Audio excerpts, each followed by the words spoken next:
Pertemuan Jokowi dan Megawati dinilai sebagai hal positif. Saya Pengamat justru politik menyamakan diminta Bu persepsi Mega waktu menuju itu. Ayo kita pindah lokasi.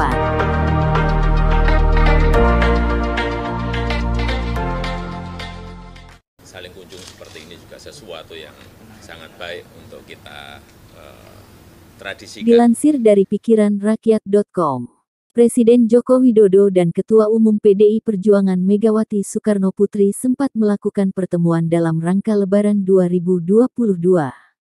Ketua PDIP Puan Maharani lantas mengungkap isi pertemuan tersebut. Menurutnya, pertemuan kedua tokoh itu membahas hal-hal strategis bagi kemajuan bangsa dan negara Indonesia. Sementara itu, Direktur Eksekutif Indonesia Political Review Ujang Komarudin menilai pertemuan antara Jokowi dan Megawati sebagai hal yang positif, mengingat selama ini ada ketegangan di antara keduanya. Menurut Ujang, pertemuan itu bisa jadi untuk menjajaki kemungkinan Jokowi mendukung Puan dalam kontestasi 2024. Karena Megawati sudah menangkap gelagat arah dukungan Jokowi yang berbeda. Justru pertemuan kemarin ingin menyamakan persepsi. Jadi Megawati sudah terasa kelihatannya arah-arah Jokowi, yang mungkin tidak mau mendukung PDIP atau tidak mendukung Puan. Jadi bisa jadi, bagaimana Pak Presiden Jokowi, 2024 nanti bisa mendukung kami tidak? Begitu loh, tambah Ujang. Pengamat politik dari Universitas Al-Azhar Indonesia itu juga tidak menampik adanya kemungkinan pembicaraan arah politik jelang pemilihan umum 2024. Ujang juga menangkap adanya sinyal perbedaan arah politik dari kedua tokoh. Menurut Ujang, Jokowi dan PDIP saling membutuhkan. Ia juga memprediksi Jokowi tidak akan sehaluan dengan PDIP dalam Pilpres 2024 karena hal itu bisa merugikan Jokowi. Ketika bakal pasangan calon yang diusung menang, Jokowi akan kehilangan semua kekuatan politik. Saya melihat kemungkinan besar juga membahas persoalan di Pilpres 2024. Karena saya mengamati arah politik Jokowi dan arah politik Megawati akan berbeda. Bisa jadi nanti PDIP akan mengusulkan Puan, tetapi Jokowi mengusulkan yang lain. Jadi bisa jadi Jokowi mendukung yang tidak didukung oleh PDIP atau Megawati, tambah Ujang. Namun, Ujang menilai Puan Maharani sebagai calon dari PDIP di Pilpres 2024 masih kurang mendapat perhatian publik, meski Puan menjabat sebagai Ketua DPR. Jika Puan hendak bersaing di Pilpres 2024, ia harus memperbaiki kinerja untuk meningkatkan nilai tawar dan mendapatkan perhatian publik. Mestinya seperti itu dan hari ini sudah mulai dengan mengkritik Jokowi, mengkritik pemerintah, tapi itu tidak terlalu berdampak. Karena isunya isu kecil, bukan isu besar yang menjadi fokus perhatian rakyat, tambahnya.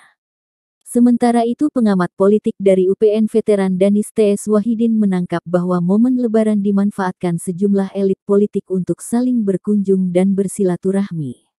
Para elit ini harus selalu bertemu, baik Pak Jokowi, Ibu Megawati, Pak Prabowo, bertemu untuk kemudian membicarakan persoalan-persoalan kebangsaan. Silaturahmi ini menjadi penting untuk menjaga stabilitas bangsa, kata pengamat politik dari UPN veteran, Danis T.S. Wahidin. Bukan cuma 3 serangkai tersebut, namun elit politik lain dari partai politik yang berbeda namun merupakan mitra strategis pemerintah. Pertemuan Presiden Joko Widodo dan Megawati, seperti yang disebutkan Puan Maharani dalam unggahan Instagramnya, membahas hal-hal yang strategis.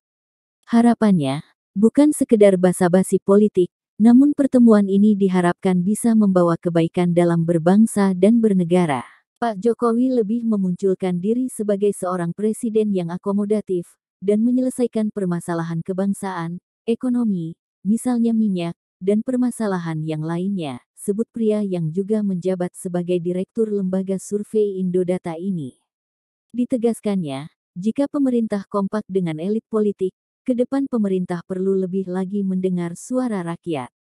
Memang harus mendengar aspirasi masyarakat, permasalahan yang ada dan menciptakan kebijakan yang akomodatif tidak diskriminatif, lalu fokus pada masalah kita, yaitu masalah ekonomi, pendidikan, stabilitas, keamanan dan lain sebagainya, tutup Danis. Di sisi lain, elektabilitas Puan Maharani meningkat karena kinerja, bukan polesan pencitraan. Anggota DPR fraksi PDIP Masinton Pasaribu yang menyebutkan bahwa elektabilitas meningkat bukan karena pencitraan. Diketahui sebelumnya, hasil survei terbaru dari lembaga survei independen memaparkan elektabilitas Ketua DPR Puan Maharani dalam bursa calon pemilihan presiden 2024 mulai merangkak naik. Dalam survei tersebut, Puan Maharani dianggap berhasil merepresentasikan suara masyarakat luas. Alhamdulillah. Yang menarik adalah bahwa elektabilitas Mbak Puan meningkat bukan karena polesan bedak pencitraan semu, tapi karena kinerja beliau sebagai Ketua DPR RI, kata Masinton kepada wartawan, Jumat tanggal 29 April tahun 2022. Anggota Komisi 11 DPR itu memaparkan sejumlah keberhasilan Puan Maharani memimpin lembaga DPR. Mulai dari kesuksesan DPR menggelar sidang Parlemen Dunia atau Interparliamentary Union, hingga sikap konsistensi Puan menegakkan konstitusi dalam agenda demokrasi. Sukses memimpin Forum Parlemen Internasional dan konsistensi Mbak Puan dalam menegakkan konstitusi dan agenda demokrasi, menolak perpanjangan periode masa jabatan presiden.